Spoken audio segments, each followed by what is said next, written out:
Well, the virus has now killed more than 100 people in China, and new cases have been confirmed around the world. So you don't want to frighten the American public. France and South Korea have also got evacuation plans. But you need to prepare for and assume strongly warning Americans to avoid all non-essential travel to China. That this is going to be a real serious problem. France, Australia, Canada, the US, Singapore, Cambodia, Vietnam, the list goes on. Health officials are investigating more than 100 possible cases in the US. Germany, a man has contracted the virus. The epidemic is a demon, and we cannot let this demon hide. Japan, where a bus driver contracted the virus. Coronavirus has killed more than 100 people there and infected more than 4,500.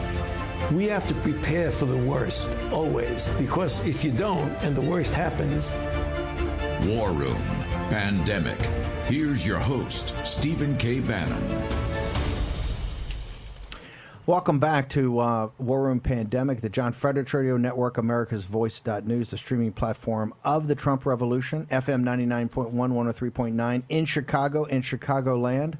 Also Newsmax TV, now in 70 million homes, on IRRS and Nexus.org throughout the world to 250 million English-speaking people in Latin America, Africa, Eastern Europe, Russia, and India. And also later in the day in Mandarin, subtitle in Mandarin, blown through the firewall by G News, GTV, the folks over at Guo Media. I want to thank them and thank all of our Chinese listening audience, and particularly Chinese intelligence and state security listening in Beijing. I want to thank you guys for listening in and responding accordingly as we try to take down the Chinese Communist Party and the global revolution that they are supporting. Really honored now, and this is all. We're not here to entertain you. This is the War Room is about action, action, action. That's what we keep advocating. That President Trump should initiate a presidential commission. I hear that we may be losing. I may be losing that on the. And this is why I love War Room Pandemic. You tell us what you think, and we also want questions. Hashtag War Room Pandemic, at War Room 2020, at War Room Pandemic, and in the live chat on YouTube. We want questions. We got the conservative clergy of color.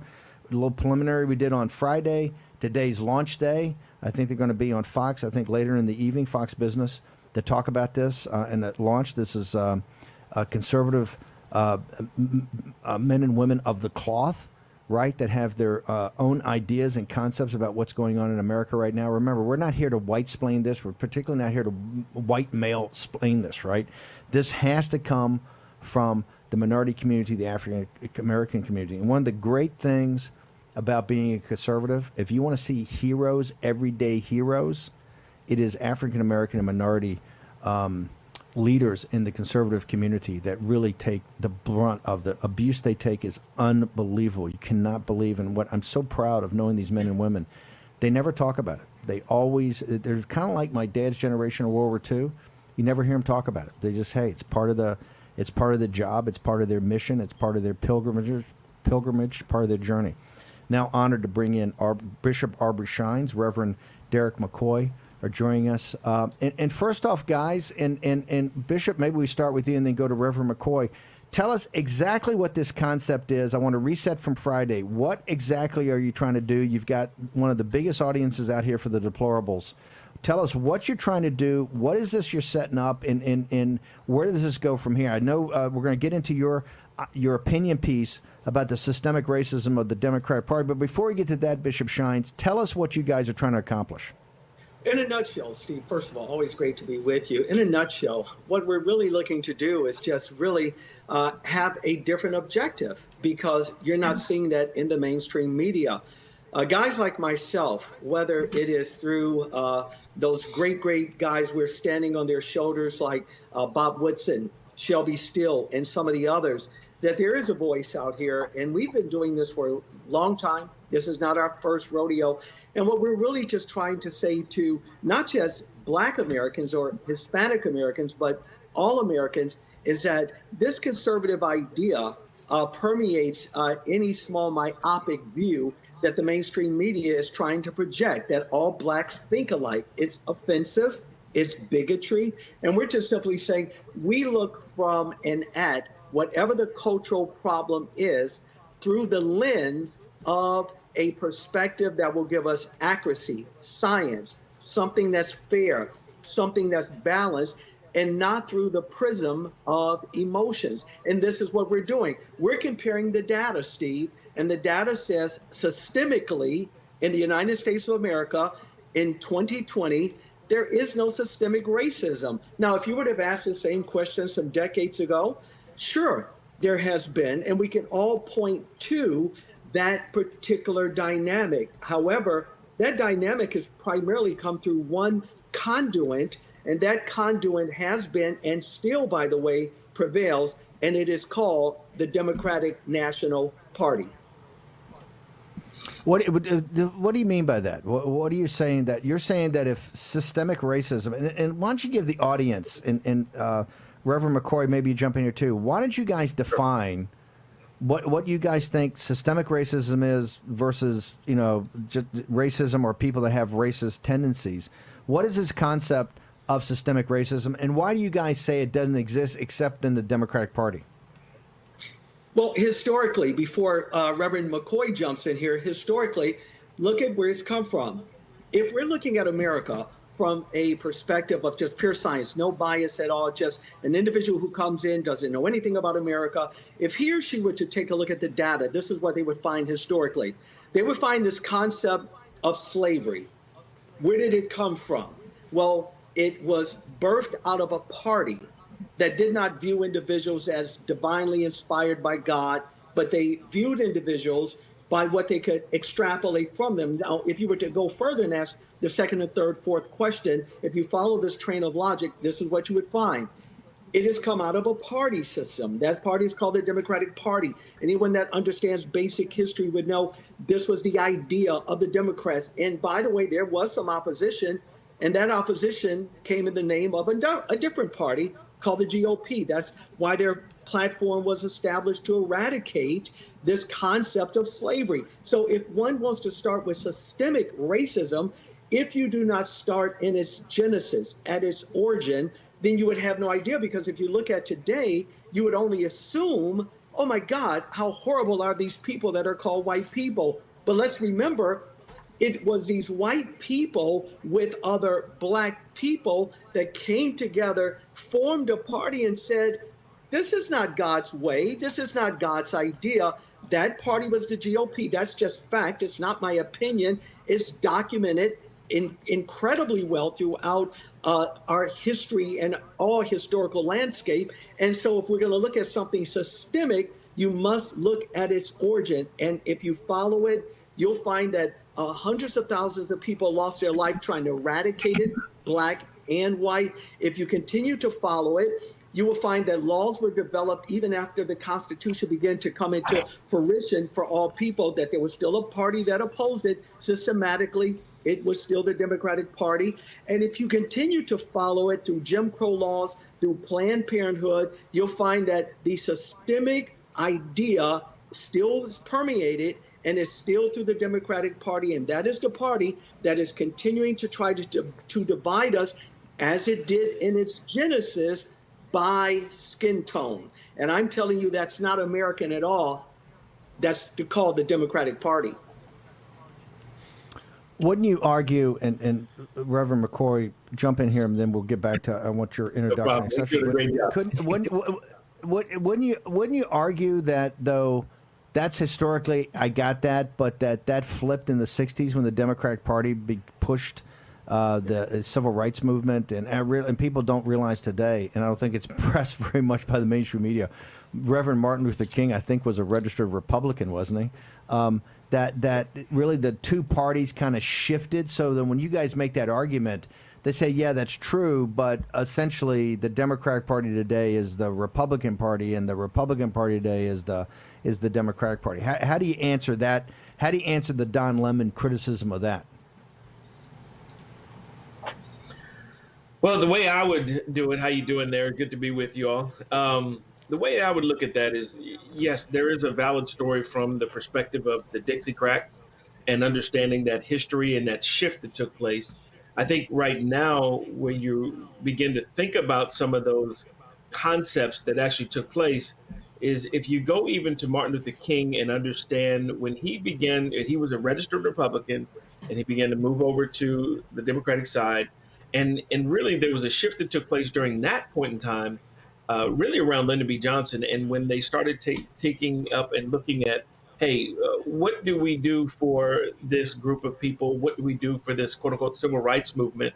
And which I got the utmost respect for Martin Luther King. But one of the things that's well noted in history as well with Lyndon B. Johnson is to say, if we just give them something, and I'm going to, not use a few of the items of choice words that they use, but we give them something, they'll vote with us forever. So to me, I look at that, be honest. But it's reported that what Lyndon Johnson said, he used the N-word when he said that, right? Yeah. I mean, this was very derogatory. Yeah, they were looking at pure cynical politics at the time, right? Or at least part of it. I'm not saying all of it, part of it. Well, yeah, and I'm sorry if I hope Derek didn't get lost here with any kind of sound, but no, it's exactly right. And again, Steve, I think you're aware that one of the videos that I produced that went into 60 million homes, I actually used the exact same language that Lyndon B. Johnson did use, and he said, and I can almost quote, if we give, and he used the word "in," he said, look, if we give them this, talking about entitlements, these people, speaking of blacks, they will be voting for us for the next 200 years, where I'm trying to crash that prophecy and trying to make it null and void. Unfortunately, it has had some bite. And you even reflected, Steve, on the whole idea of when did this switch. By the way, that's a misnomer, because if we're going to talk about those who switched from one party to another, there were two individuals. That was it. So you can't say out of two individuals out of an entire Congress, and therefore we had this bait and switch. The bait and switch is a lie. It just didn't exist. There are two individuals that are on record, and we're talking about Senator Strom as a result of part of this. Talking about an ex-KKK guy, who, by the way, was one of Hillary Clinton's favorite people. That was her mentor, according to her. So again, when we expose things like this in this particular group, there comes an awakening among other blacks going, wait a minute, is this historically sound? Because we're not hearing it with the Don Lemons. We're not hearing it on the mainstream media. We're not even hearing it primarily even in our history classes in high school, college, etc. And we're here to expose it, shine the light on it. And when people hear it, I can tell you right now, Steve, there is an awakening that's happened. The more this kind of information gets out, we are making individuals look at their history, and they're scratching their heads, as I've just heard in the last 48 hours, and they're going, oh my God, if this is true, why in the world are we not hearing this? This is what our group, Conservative Clergy, are doing. We're going to expose it. And people are going to see it, going to understand it, and they're going to, I believe, reflect the poll numbers that we're seeing. I believe that the conservative will continue to expand their base in black and brown communities across America, and we can finally break the back of the systemic racism, the rot of it, by the way, which has been and which still is the Democratic Party. Okay, I want to, Reverend McCoy, we got about a minute and a half left. You take about a minute, and we'll come back over the break with you. But tell us quickly your story. I think you're in D.C. Walk us through your story in about a minute, and we'll come back and finish it up on the next segment. I'll try to do that really quickly. Well, basically, my story is this: I am, I'm a product of the Deep South in terms of my dad was a Deep South guy. Grew up in the South, experienced racism, experienced a lot of different issues growing up, didn't necessarily accept it in his own community, it wasn't accepted in the white community. But for me, I learned over the course of time we have to learn how to think. And he challenged me because he was he ran for office at different points and he did his own thing. And he was a big advocate in his community. But really the point is, he challenged me to think. And I remember even coming to my own home and thinking about, hey, Dad, I'm thinking about going this way from a political standpoint. And really, I've been Democrat, I've been independent, and I've been Republican. And so you got to understand there's a progression that has taken place for me to really come to a place of I have to think what is best for my community, what is best for me, my family, and what is best for most people in this world that we live in. And that's in a nutshell my story. I can go into a lot more detail, but I've had my own... I want to. When we return, what I want to ask you is about that progression from coming from a Democrat to an independent to a Republican. Reverend McCoy from D.C. We got Bishop Aubrey Shines. We're going to be joined by more of the conservative clergy of color. We're going to take a short commercial break. War Room Pandemic. Stephen K. Bannon and the rest of the team in the War Room. We're going to return in just a moment. Hashtag War Room Pandemic. We're still voting. Presidential Commission, just do a bill in Congress or do nothing. Hello, I'm Mike Lindell, inventor of MyPillow. Just like you, I had problems sleeping. I tried every pillow out there and nothing worked. 15 years ago, I invented MyPillow. It took me 2 years to develop because I wanted to have everything you would ever want in a pillow. I made sure that you could adjust my patented fill so you could have the exact support you need as an individual, regardless of your sleep position. I also wanted a pillow that would last, so I made MyPillow machine washable and dryable. I back MyPillow with a 10-year warranty and a 60-day money-back guarantee. Not only that, I do all my own manufacturing in my home state of Minnesota. I really like the fact that it was made in the USA. I think that USA products are a better quality product. I've tried a lot of other pillows, and nothing's worked like MyPillow. I'm interrupting this commercial right now to give you deep discounts, not just on my pillows, but also my mattress toppers, sheets, and so much more. For example, you can get body pillows regularly $89.99, now only $29.99, or MyPillow dog beds for as low as $19.99 with your promo code. I used to think that sheets were just sheets. I got the Giza Dream sheets. They are the most comfortable sheets I've ever had. The Go Anywhere pillow is so easy to just roll up and take anywhere I want to go. Go Anywhere pillow is really comfortable, so that's what I really like. It's nice and supportive and it's nice and small. The MyPillow topper, for the first time, has enabled me to have a cool night's sleep. I'm able to go to bed and just get rest. That's 3 inches of wonderful that's in the MyPillow mattress topper. It's just like a firm cloud. MyPillow helps me get a good night's sleep so I can do my job in the morning. Go to MyPillow.com to get deep discounts, not just on my pillows, but so much more. For example, you get body pillows regularly $89.99, now only $29.99, or MyPillow dog beds for as low as $19.99 with your promo code. For the best night's sleep in the whole wide world, visit MyPillow.com. From roof to foundation, the damage to your home can be devastating, from clogged gutters, leaking roofs, rotting wood and fascia, and flooded basements. Protect your entire home with Leaf Filter, the nation's #1 rated gutter protection system. Once our ladders go up, you can put yours down forever. One of the things that I like the most is that I don't have to get back on the ladder anymore. Leaf Filter starts by cleaning, sealing, and realigning your gutters. We then install our micro mesh screen over your existing gutters, which is guaranteed to filter out everything except for water. Trying other products is what made us finally go to Leaf Filter. And Leaf Filter's lifetime transferable warranty makes it an extraordinary value. Leaf Filter is going to make my home more valuable, especially when I go to sell it. Call 833-LEAF-FILTER or go to getleaffilter.com for your free gutter inspection and estimate. Call or log on today and save 15%. War Room Pandemic with Stephen K. Bannon. The epidemic is a demon, and we cannot let this demon hide. War Room Pandemic. Here's your host, Stephen K. Bannon.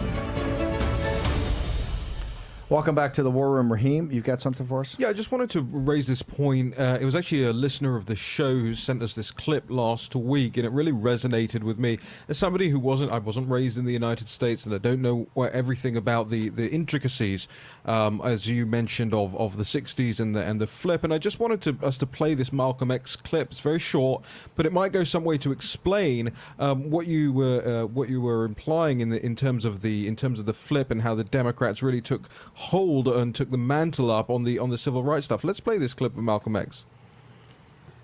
The white liberal differs from the white conservative only in one way. The liberal is more deceitful, more hypocritical than the conservative. Both want power, but the white liberal is the one who has perfected the art of posing as the Negro's friend and benefactor. And by winning the friendship and support of the Negro, the white liberal is able to use the Negro as a pawn or a weapon in this political football game that is constantly raging between the white liberals and the white conservatives. The American Negro is nothing but a political football, and the white liberals control this ball through tricks or tokenism, false promises of integration and civil rights. In this game of deceiving and using the American Negro, the white liberals have complete cooperation of the Negro civil rights leader who sell our people out for a few crumbs of token recognition, token gains, token progress.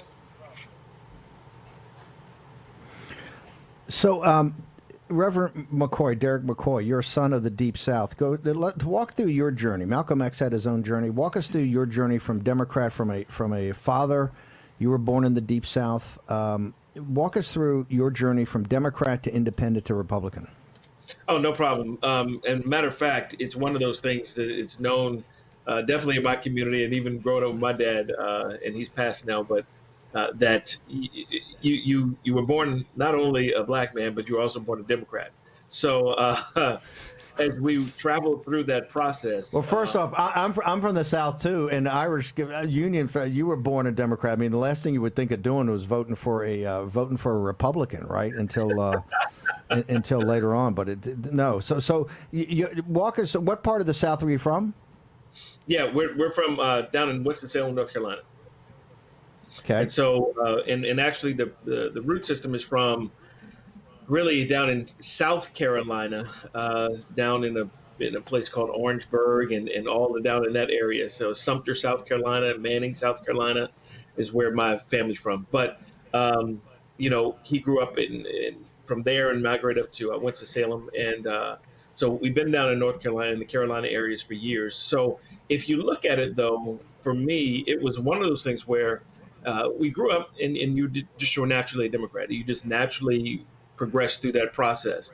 And I think, you know, I appreciate you guys' clip with Malcolm X, because that really does articulate quite a bit, that you automatically begin to assert yourself within that party system and within those people. And really, I didn't know much about Republicans at all. Only thing that I understood about Republicans were typically these are white guys who really didn't like blacks. And that's just what I knew. And please forgive me for my ignorance at that point.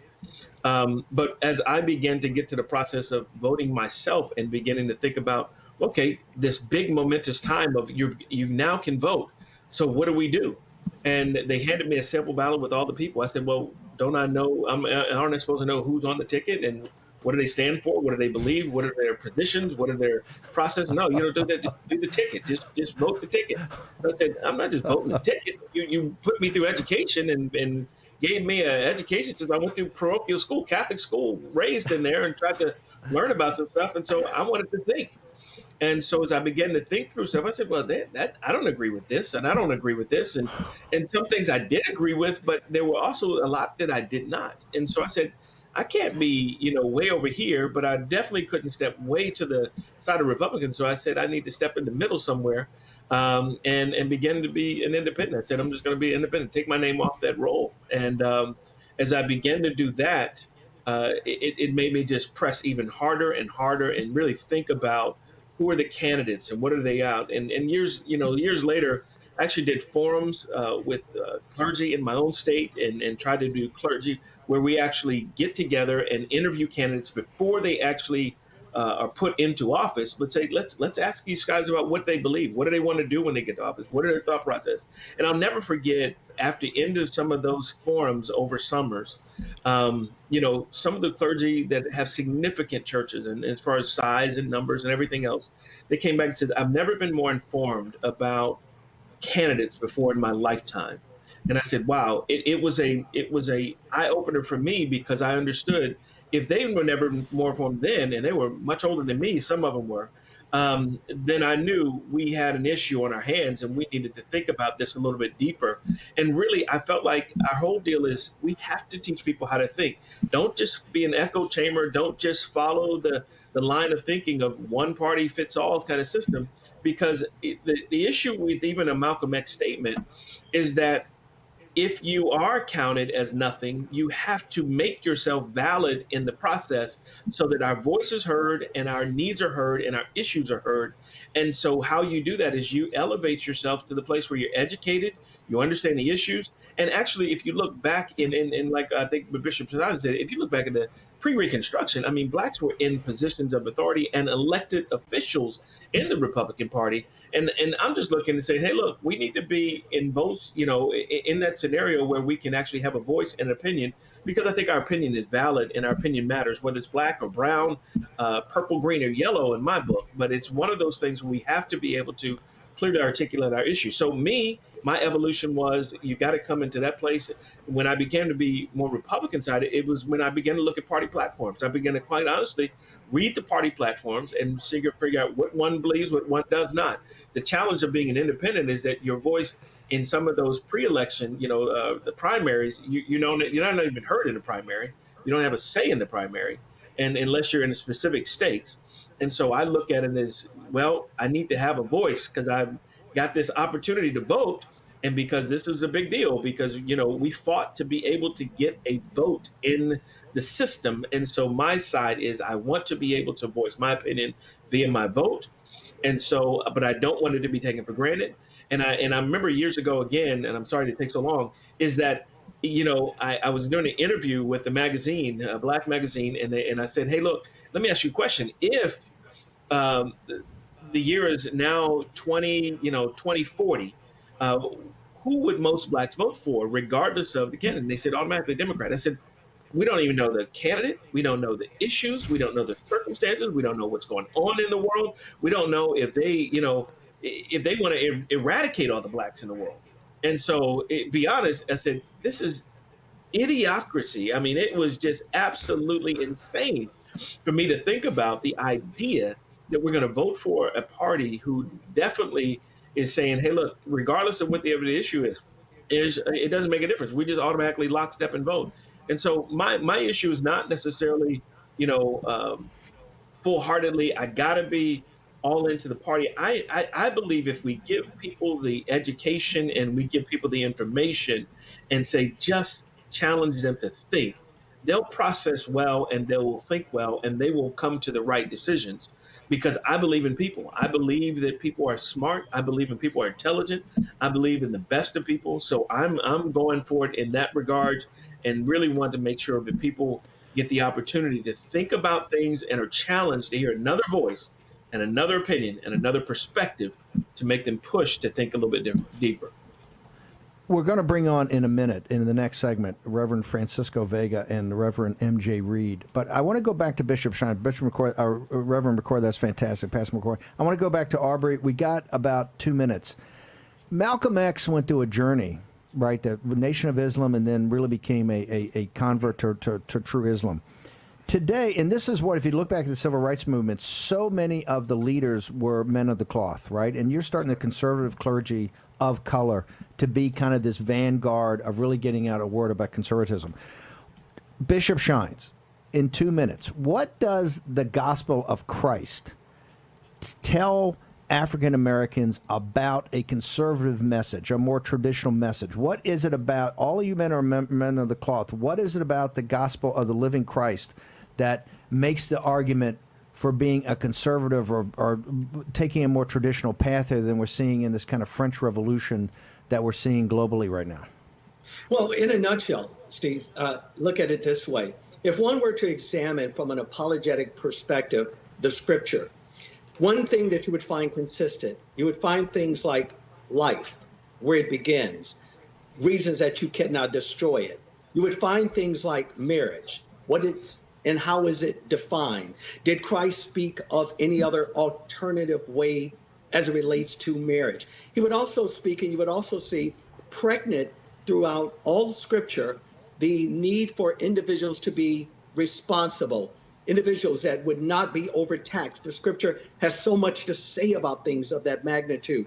And so what I see reflective, not necessarily personified in a particular ideology, but as a conservative that I am, I could never, and I don't know how any other Judeo-Christian that understands just basic orthodoxy, knowing that there is a party that violates every tenet that I just set before you in less, by the way, than the 2 minutes that you just made sure that I knew existed in less than a minute. How could any Judeo-Christian, again, someone given to pure orthodoxy, how could you violate the biblical tenet of what you say that you believe and vote for any party, I don't care what that party is, what it looks like, knowing that it violates the very practices of the fundamental foundation of what you actually believe in? It can't happen, Steve. Bishop Shines, we're going to return with Bishop Shines, Pastor Derek McCoy. We've got Reverend M.J. Reed and Francisco Vega. Join us next on War Room Pandemic. The hottest new razor is taking the men's grooming world by storm. And if you don't have it, you need it. MicroTouch Solo, the hyper-advanced full-body razor that trims, shapes, edges, and even shaves with micro-precision. And it's totally safe to the touch.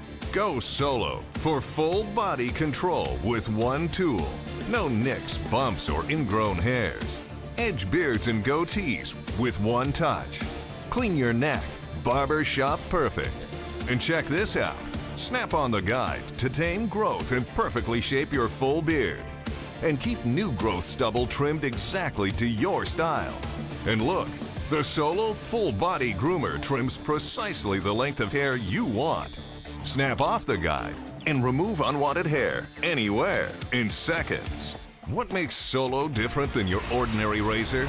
Dual-sided German stainless steel blade. Shave up or down at 200 microstrokes per second. The Ultra Flex pivoting head contours perfectly to you for precise results. 3 custom grooming guides for control of exact length and shape. And a built-in LED light so you never miss a spot.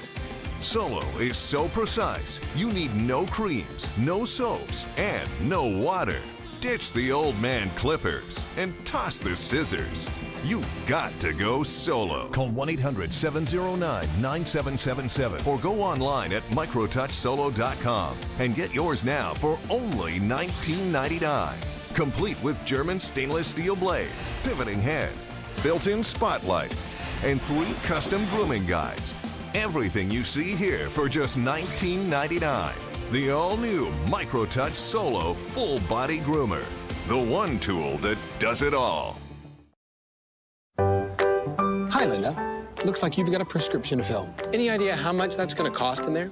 The exact same drug that's $10 at this pharmacy is $150 at this one. GoodRx finds prices and discount coupons on every prescription. Just input the drug name and instantly find savings at virtually every pharmacy in America.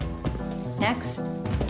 What can I do for you? Here's my prescription, and I have a coupon from GoodRx. Nice price. Stop paying too much for your prescriptions with GoodRx. Jim and Joanne are here to pick up the same prescription. They both know the system is not on their side. They both know drug costs are out of control. But one of them is taking back control with GoodRx. Next. So while he's paying that much, even with his insurance, she's paying this much just by using GoodRx. Use GoodRx to compare prices at pharmacies in your area and stop paying too much for your prescriptions. Download the free app today and take back control.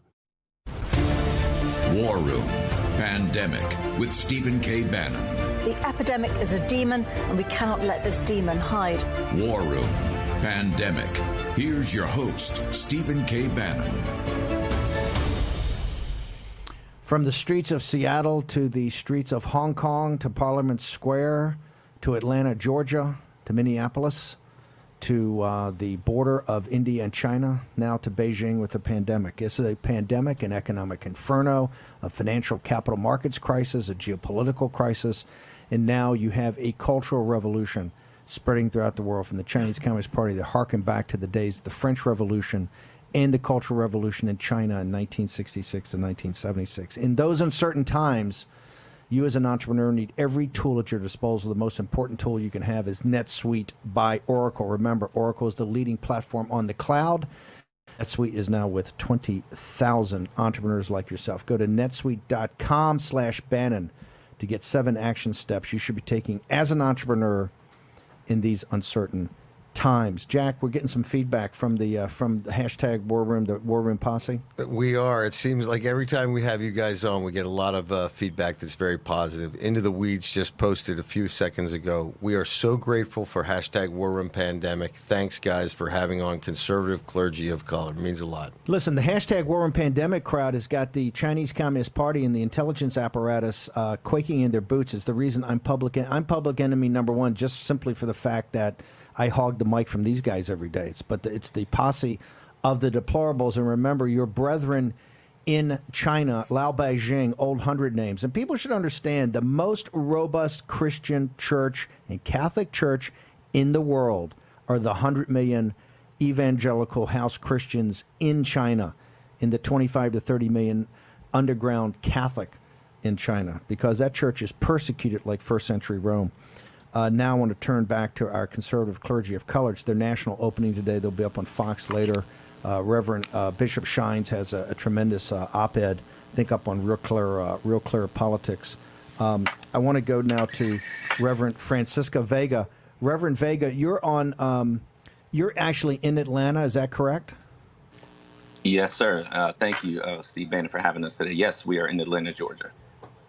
Well, so talk to us first off. Why you're part of this conservative clergy of color? What do you hope to get out of this? And walk us through what's happened in Atlanta over the last couple of days and how the conservative clergy of color, because you guys are not on Don Lemon, you're not on MSNBC at night, you're not there with Reverend Al Sharpton, you're kind of excluded from that. How is your voice going to be meaningful in this? Well, I believe, there are a lot of conservatives in the community of color, and there are a lot of voices that are championing racial reconciliation. And Atlanta has a history. Even was watching a speech by Dr. Martin Luther King just recently, where he was speaking about where he was going to protest peaceably and peacefully, that a lot of those police forces didn't support it. But the Atlanta Police Department had a history of assisting during the civil rights movement, and actually are very integrated, very multi-ethnic. And he even mentioned back then, in the even worse time than we have today, how the Atlanta Police Department actually helped certain attacks against the peaceful protesters. And so just hearing Dr. Martin Luther King say that, and just to hear the rich history in our city, really, of being a champion and the epicenter of racial reconciliation and the civil rights movement, I'm kind of astonished to see the reaction of many of our millennials, Generation Zers, and others who, instead of following the model of Dr. Martin Luther King Jr., which was peaceful protests and ethos he adopted from the teachings of Jesus Christ and Mahatma Gandhi, and just to see the kind of backlash and the kind of violence that's ensued from this recent shooting of this individual at the Wendy's there, and to see how he actually was intoxicated and he was physically resisting and assaulting officers, and even took one of their implements, their tasers, and tried to discharge it toward officers, and their subsequent need of self-defense. I'm just astonished at how there's such a one-sided narrative in the culture where we don't seem to have a balance on what real justice, from spiritual to civic to social to societal justice looks like, and even a honor and a reverence for law and order. And I believe there's a lot of conservative Christians of color who support life, Black life, all life, from a Christian ethos. But we don't have those platforms to say, wait, but the scripture is very replete about honor and authority, and our reaction and our demeanor when it comes to being citizens in a particular society. And the scriptures replete with a multiplicity of references regarding that. So we, as clergy of color, we don't want to be mentally monopolized into a one-sided narrative regarding race rhetoric. We want to give a holistic approach to what the scriptures teach about racial equity, racial unity, racial reconciliation. And there are multiple aspects that incorporate a civic responsibility that are not even being discussed. Pastor Reverend Vega, thank you. I want to bring in now Pastor M.J. Reed from up in Livonia, Michigan. So now we're going to get all the voices of the initial group that's starting this conservative clergy of color. I know you guys could have thousands more. Pastor Reed, what do you hope to get out of this? I mean, why you guys have come together in the last week or 10 days because of this open kind of revolt, or this, what I call this kind of French Revolution that's going throughout the world. What do you hope to accomplish here, and why are you putting your shoulder to the wheel with this organization? Good morning, Mr. Steve. How are you? Just want to tell you thank you for having me the other day. Actually, I would hope to provide alternative perspective from what's being shown and what's being propagated on television and media. When Pastor Aubrey Shines and I, many times we talk about many of these issues affecting not just the Black community, but this nation. And seeing a void from Black clergymen or clergymen of color in the media being outspoken and addressing these many issues that are a terrible detriment to not just Black people, but all people. Being a pastor, I have a multicultural church in Livonia, Michigan, and addressing these issues constantly, repeatedly through social media, and experiencing such a backlash from, I'm banned from Facebook right now for making posts for 30 days. Whoa. Hang over a second, because this is the house specialty of Raheem Kassam. Pastor Reed, how can a guy that's as decent and as hardworking and spreading the word of Christ, how does Pastor Reed get banned from Facebook? What did you do that was so outrageous that got you banned from Facebook? Very, very easily. Well, I've been at war with Facebook for last year. They gave me warning after warning. I was banned a month ago for 3 days. They call it Facebook jail. I put a post up. Now, there's no secret that I'm a Trump supporter and have been, voted for President Trump. I put a comical meme up that said that and because of the pandemic, the elections will be canceled and President Trump will be automatically reinstated as president for the next 4 years.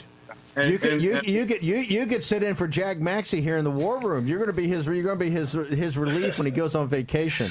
The pandemic. Well, they put me in for now you answer my question. They warned me and said your comment isn't acceptable, and I said, "What's a joke?" They reviewed it and said, "No, 3 days in jail. You're on a warning."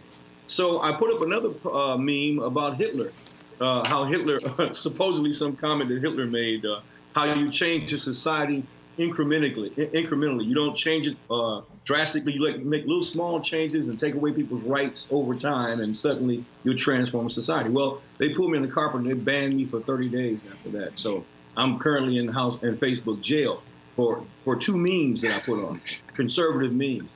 And I've been at war with Facebook over the year because whenever I make comments about the LGBT, and I never make crass or hateful statements against anybody, or their religion or whatever they do, their choice of lifestyle. I just bring out facts that nobody's talking about or considering, and that's what makes me an enemy with Facebook. They put me in jail. What, they consider that, when you put that forward, they consider that hate speech, so that's why they try to shut it down? I'm supposedly, Facebook doesn't really give you a reason why they do anything. They just tell you you're banned, and they give you a warning, and there's nobody to talk to. There's no court on Facebook. There's nobody you can really appeal to. If you call a phone number, it's I called, and you go straight to an email. It's like a dead line somewhere in Siberia. You don't get any phone call answers back. So you just have to take it. This is what I found. This is exactly what we've seen. It's exactly what we've seen with Twitter, with the Section 230 stuff that we've been discussing, exactly what we've seen from Facebook recently. And this weekend as well, the audience should note the removal of the pictures of Sir Winston Churchill and the cover page of Gone with the Wind, just scrapped from Google's algorithm, so that when you search term those things, they don't come up with a picture. You can find Neville Chamberlain, fine, no problem. You can find any other movies, fine, no problem. But this is the way the algorithm works. It doesn't just discriminate against you and put you in jail and remove history. This is the memory hole. But also, there's no feedback mechanism. Pastor Reed, let me ask you, because I've got to get a lot of you guys in here. I want to go to this question. Jack Maxey and I have been talking about this a lot.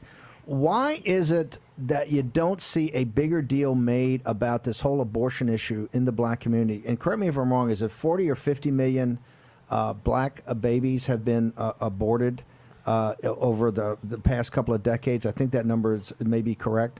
We got about 2 minutes here. Reverend Reed, I'd like to take head on.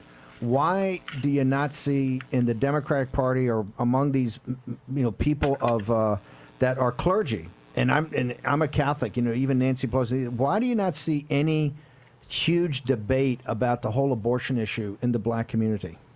Wow, that's a very, very complicated. It's many different reasons why. But I will say this, that partially in the black community, and not to correct you, but I believe there's 20 million black children have been aborted. I think the average is 900 black children are aborted daily. It is basically the successful propaganda of the Democratic Party in the black community. I was raised in a home, and my father worked at Ford for over 40 years. He was a Virginian. He moved up from the South in the Great Northern Migration, got a job at a factory, and it's a union.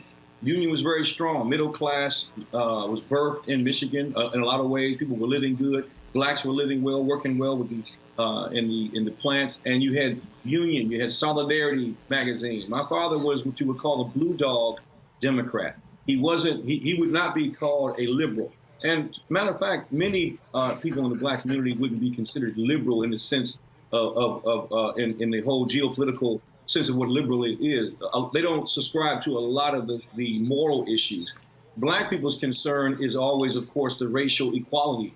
And they feel like they have no other option but to fall in line and join with the Democratic Party because they've bought into the lie of the party switch myth. They bought into the lie. My father always told me Republican is for the rich man and Democrats for the poor and the working man. So it wasn't even about race with them. It was about economic empowerment, mostly with my father.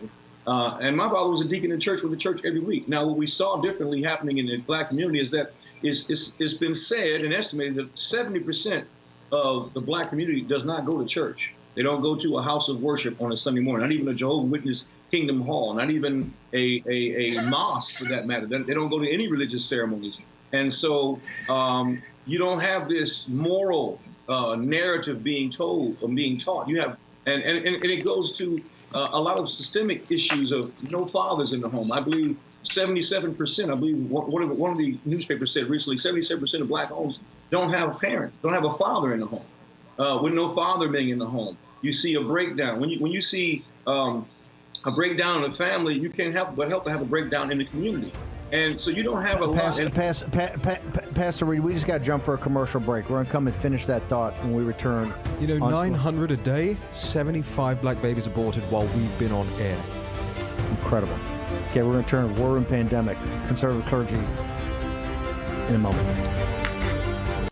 Pain, swelling, stiffness. When your hands hurt, you can't function. Until now. Introducing the new Copperfit compression gloves with Sure Grip technology to give you more power, more control, and more agility than ever. Our most advanced copper-infused compression fabric woven into an ultra-lightweight performance glove that fits like a second skin to support relief and recovery of sore muscles and painful joint stiffness. And new Sure Grip bands built in to provide a strong, non-slip grip for more power and control. You need total control of your hands when you're doing anything with construction. Your hands are your livelihood. The Copperfit gloves are great. The grip is outstanding here with these different ribs. It makes my hand a lot more usable. It just feels like you're just ready to start the job. The gloves have been a game changer for me. They help with flexibility and pain and soreness. They allow me to do my job even better. Breathable wicking fabric with an open finger design for full range of motion, feel, and control. They relieve my pain. When I grab something, I'm not in pain. The support or whatever magic these things do, I don't know what it is. It doesn't matter to me what it is. It works. I get a lot of pain, and it can make it difficult to do the smallest thing. While I'm wearing this, I do not have any pain. I can use it on the keyboard. I can use my phone. I drive with it. I sleep with it. I love this glove. The new Copperfit compression gloves with Sure Grip technology. Relief from painful muscle and joint soreness. Guaranteed or your money back. Call 1-800-984-5571 or on the web at getcopperfitgloves.com for only $19.99. Order right now and your shipping is free. I've tried it. I use it. I know it works. Copperfit gloves definitely just make my life better. I've used Copperfit before. This has helped my hands so much. These things work. Feel better with copper-infused compression. Ask for it by name. Copperfit compression gloves. Have you or a loved one taken Zantac or another heartburn medication and developed cancer? You may be entitled to compensation. The FDA just announced that it is requesting manufacturers withdraw from the market all prescription and over-the-counter ranitidine heartburn medications, commonly known by the brand name Zantac. This is the latest step in an ongoing investigation of a contaminant known as NDMA in ranitidine heartburn medications. NDMA is a chemical that the FDA and World Health Organization both classify as cancer-causing. Now, prior to this announcement, CVS and Walgreens pulled Zantac from their shelves, citing the link between Zantac, NDMA, and cancer. If you or a loved one have taken Zantac or another heartburn medication and developed cancer, how do you fight for the compensation you deserve? You choose the right legal team that has the experience, support staff, and resources to seek the most compensation for your injuries. Call for more information and a free case review. War Room Pandemic with Stephen K. Bannon. The epidemic is a demon, and we cannot let this demon hide. War Room Pandemic. Here's your host, Stephen K. Bannon. The Secretary of State, Mike Pompeo, flies out tomorrow to Hickam Field near Pearl Harbor on the island of Hawaii to meet with his counterpart in the Chinese government. And it's to talk about this geopolitical crisis that is set in between the People's Republic of China, the Chinese Communist Party, and the free people throughout the world focused on Hong Kong. Remember, these are very uncertain times. As an entrepreneur, you need every tool at your disposal. You need operating leverage, not financial leverage, operating leverage. What does that mean? The number one software package in the world, NetSuite by Oracle. Remember, Oracle is the leader of cloud computing. NetSuite by Oracle is the leader among entrepreneurs, over 20,000 companies. Go to netsuite.com/Bannon, Bannon, to get your 7 action steps you as an entrepreneur should be taking now during these uncertain times. And even if you haven't started your company or thinking about it, go get the package and start to learn how to think like an entrepreneur. Okay, we get some more great feedback, Jack, from the War Room Posse. We do. If you'll just give me one moment, I will grab it. This is from Andra Maka, one of our listeners, and I think it really says a lot about how great this show is and how great the guests are, particularly today. It says, articulate voices of Black America on #War Room Pandemic today, giving a detailed, nuanced view of complex issues facing us as a nation at this time. So grateful to get this contrast from basic, simplistic news and the mainstream media portrayal. We have Bishop Shines, we have Reverend McCoy, we have Reverend Vega, and we have Pastor Reed. We've got about a minute and a half for each of you. I want to start with Pastor Reed. What do you hope to accomplish with conservative clergy of color, sir? Well, I believe ultimately we can't force people into a programming camp and change the way they think. But we would like to provide information, accurate information to our community and to anyone who would listen, that will cause people to hopefully begin to think about who they're supporting, who they're voting for, what the real issues are that are really facing the Black community, which is facing America at large. I believe that there's so much deception. I believe that the left has successfully ran a propaganda campaign that has totally polarized the Black community and people of color, and understanding what conservative thought is, or even having a Christian worldview. So we would hopefully like to provide that type of alternative information in an intelligent, engaging, and even empathetic way, and hopefully cause people to think and begin to question why they vote Democrat, why they vote and support the leftist agenda, which has obviously been of no use and of no help to the Black community. In Detroit, where I live, the Democratic Party has ran this part of this city since 1962. And we have the highest rate of poverty in the inner city. Black people have suffered greatly in this city with no change and no progress. We've made some progress in recent years, but there were years and years without any progress, and polarizing racism, all because many people have embraced these ideas that are completely false and unfounded and not true. And a lot of our Black clergy don't want to offend their people because their people are traditional Democrats and liberals. And they draw back from talking about these subjects because they don't want to offend anybody. They don't want to lose the parishioners. I understand when you guys talk, you can, you're news. But when pastors preach, we have to influence people, and people can change and they leave the church, and then your finances go down, and that's the end of the ministry. So This is why so many are afraid to address these issues and to talk about it openly and try to help the community think differently. Pastor Reed, thank you so much. Let's get Reverend Vega. What do you hope to accomplish with this conservative clergy of color? Well, just echoing what Pastor Reed just articulately expressed, there is a one-sided narrative. There's race rhetoric. There's literally a perversion of Black plight and pain for perverse politics. And I believe that there's a theological implication that many Christians who are conservatives of color, they're not really ascertaining what the scriptures and theology teaches behind it. I think there's people who absorb sound bites and talk points, and they think it's just opinion or rhetoric, but there truly is a theological framework that can affect their political worldviews and outlooks. And we see there's always a tipping point. And I think our community doesn't realize that there's a small rising remnant from particular political movements in world history, from Hitler into various different factions, have influenced, or philosophers have influenced totalitarian regimes that end up affecting a political worldview that ends up becoming policy.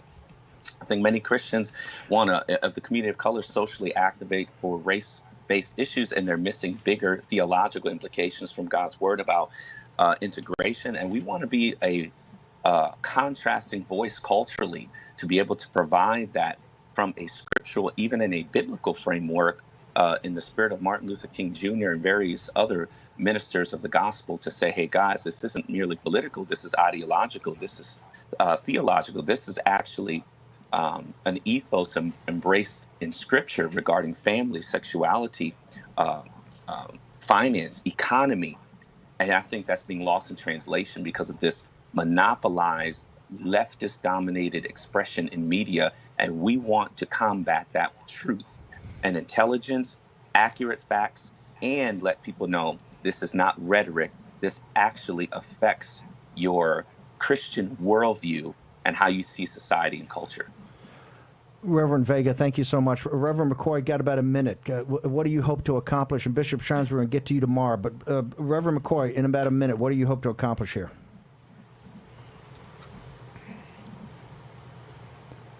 Do I still have Reverend McCoy? Must have missed it. Okay, listen, so here's what we've got, some announcements. Bishop Shine's going to be on TV later today. It's the official launch of conservative. Oh, you got about a minute, sir, Reverend McCoy. Can we hear it from you? No problem. Okay. I want people to understand that, one, the premise that's currently out there and that narrative out there is not true.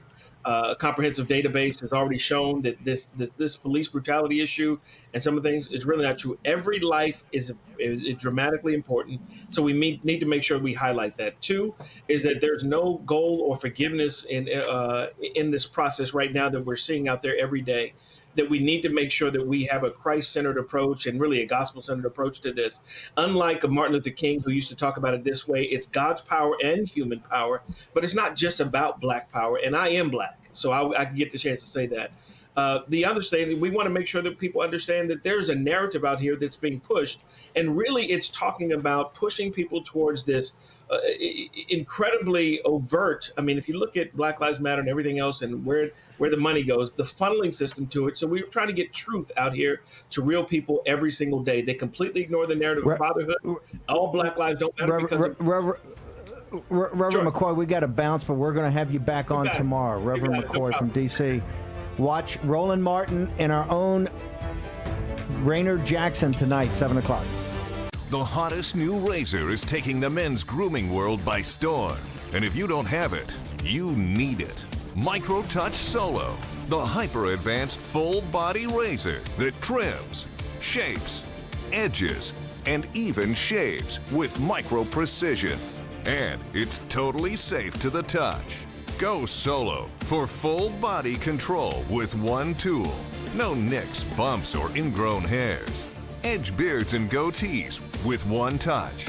Clean your neck, barber shop perfect. And check this out. Snap on the guide to tame growth and perfectly shape your full beard.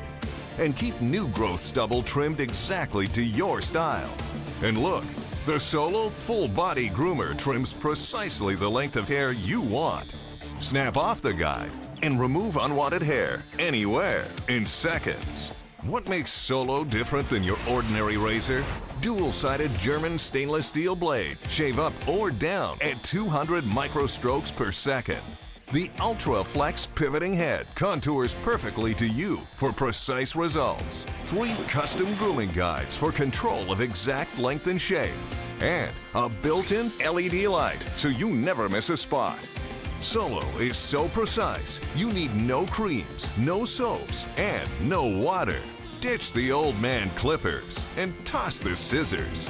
You've got to go Solo. Call 1-800-709-9777 Or go online at microtouchsolo.com and get yours now for only $19.99.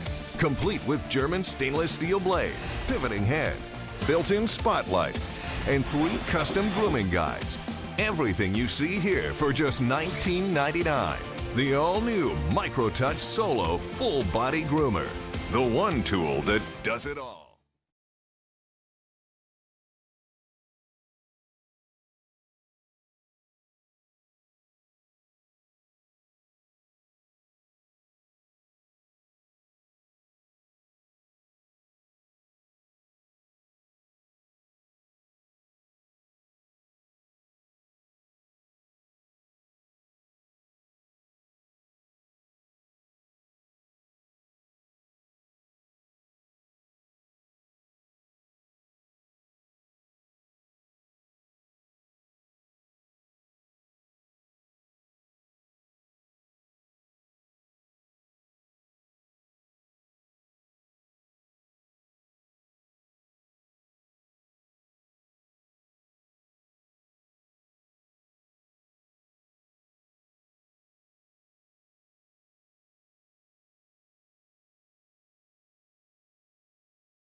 As the COVID-19 pandemic sweeps the world, we urgently need your help. Our elderly Jewish brothers and sisters who are so precious to God have no access to food, medicine, or to keep themselves safe from the virus. And right now, we must take extraordinary measures during these extraordinary times to fulfill what it says in God's holy scriptures, comfort ye, my people. Your $25 will help rush an emergency food box filled with life-saving food and germ-fighting supplies to an elderly person in Israel.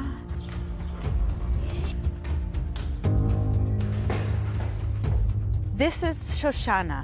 She's a 97-year-old widow who lives in Jerusalem. She tells us about the day Joseph Mengele sent her parents and grandparents to the gas chambers. Her pain is evident even today. We can't change the past, but we can do something now. Our teams are on the ground delivering emergency aid and food boxes to elderly Jews across Israel. Your gift of only $25 helps provide a box filled with life-saving food and sanitizing supplies like wipes, gloves, and soap. Each box is delivered to the doorstep of an elderly Jew fighting to stay alive. Please